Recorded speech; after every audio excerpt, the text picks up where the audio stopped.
about the install of all of our goodies that are going underneath the bay. I'm going to walk you around and show you kind of where we're at after day one. Didn't get a lot of chance to film it because I was busy working.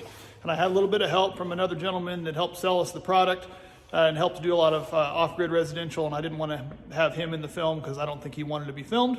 That's okay though. I'll go ahead and give you a rundown, show you where we're at and what we've been doing and kind of how we've gotten where we've gotten. Please feel free to like and comment and subscribe because we'd love to hear from you in the comments. And if you've got questions about the system, I'd be glad to try to get you an answer.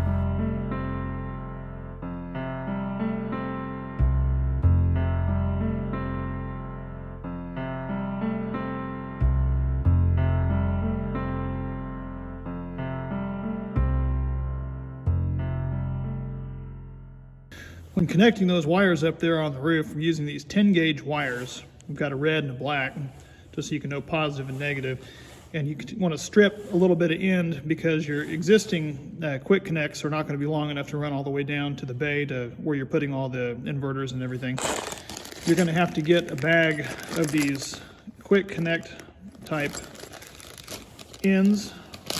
Don't worry, somebody will comment that they know the official name, and I'm sure that there is one. I'm not an electrician, so they're these ends like this. That's the male end for certain reasons.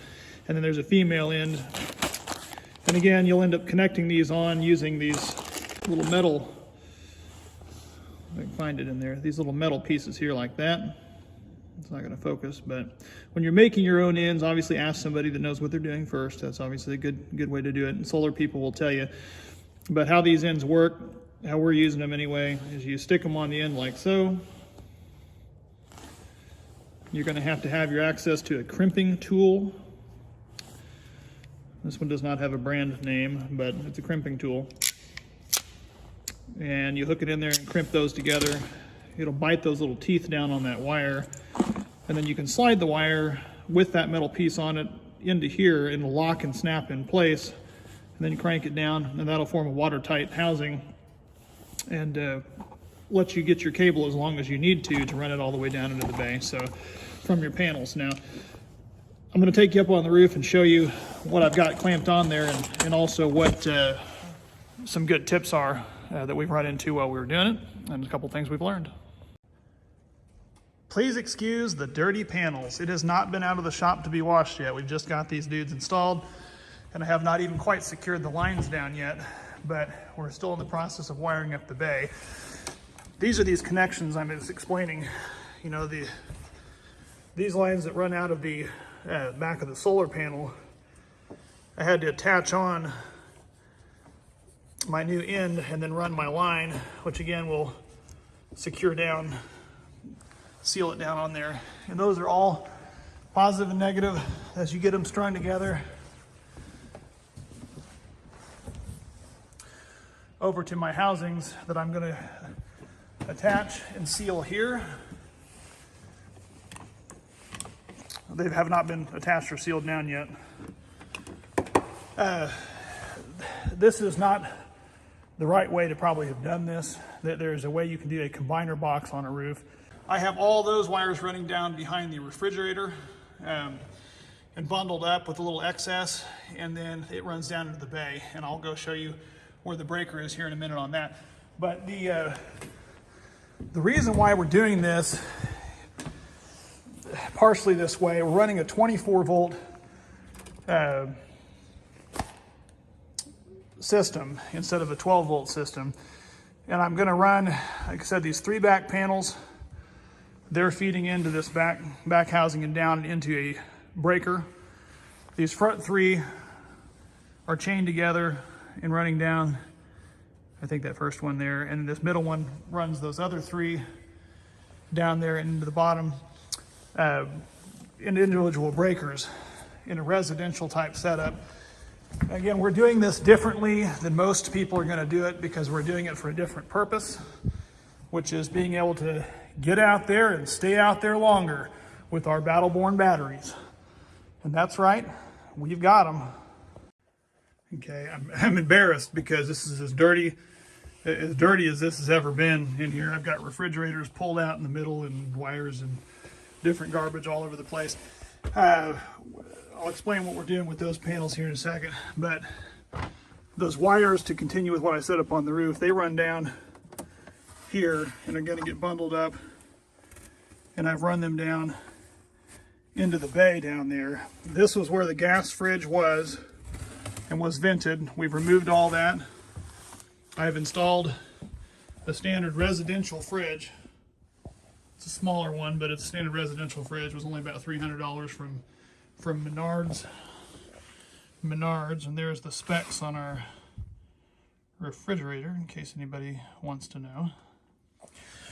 But it fit almost perfectly in this hole. I had to widen it about a half an inch on the hole, which I just took some off the side and it slid right in.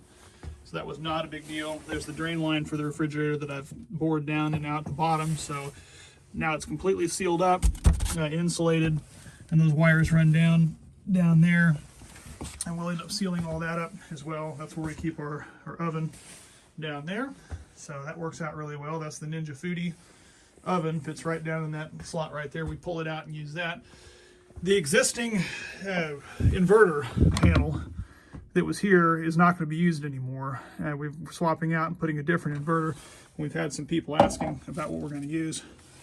It's going to be this AIMS in power inverter, and it is a monster. Now I cannot pull these cables through. They have got these in Foretravel so secured I can't pull them through, so I'm going to end up putting just a base plate and getting rid of this guy, and we're going to install this either in here or on the other side, just so that we have access to see that. And I'll also be using my little Victron Bluetooth battery shunt monitor, again, either here or on the other side over there.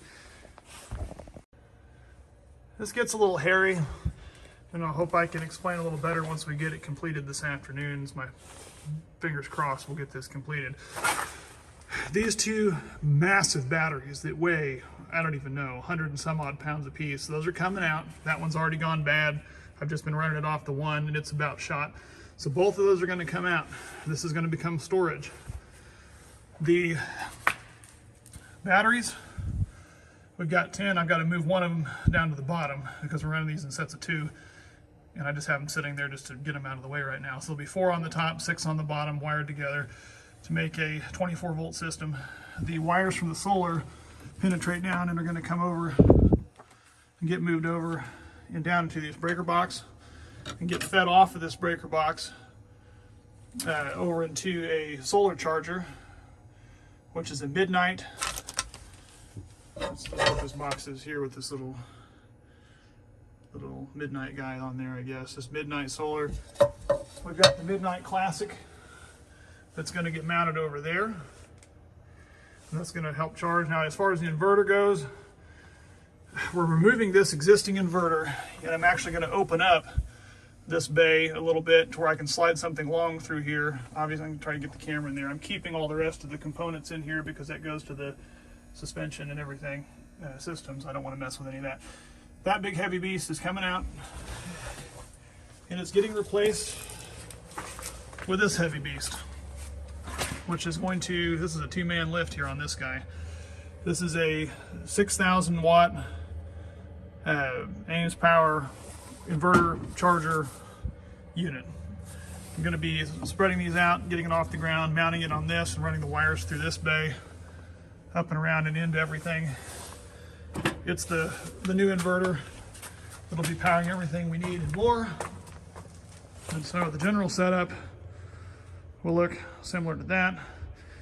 I know I'm going to get a lot of people that are going to jump up and down and get all excited because this is in a water, connected near a water bay, and oh my gosh, you don't want to splash water. Yeah, I understand electricity and water don't mix. I mean, obviously this is right next to the water outlet, but I'm going to go ahead and build a little wall there to help blockade this off from the rest of it.